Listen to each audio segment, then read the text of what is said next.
講故事。OK。爺爺講1986到96安德魯王子10年的人生轉折。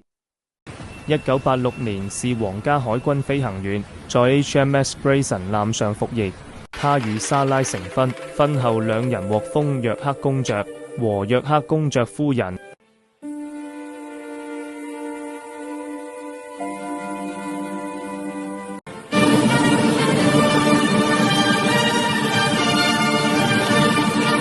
1987年初為人父，他繼續在皇家海軍服役，擔任直升機飛行員。1988年第二個女兒出生，調至 HMS Edinburgh 晉升中尉。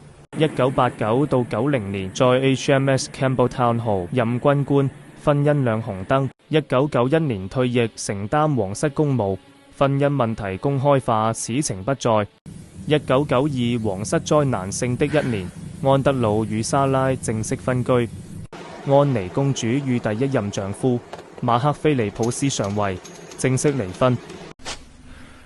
王儲查爾斯與王妃戴安娜宣布分居。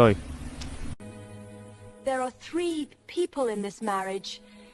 It's a bit too crowded. 溫莎堡大火，女王慨嘆1992多災多難的一年。Annus Horribilis。1993到96安德魯任國際貿易與投資特別代表，但他的高昂差旅費卻備受批評。1996年安德魯王子與莎拉正式離婚。哦，好聽！點訂閱、分享、同點讚。Thank you very much.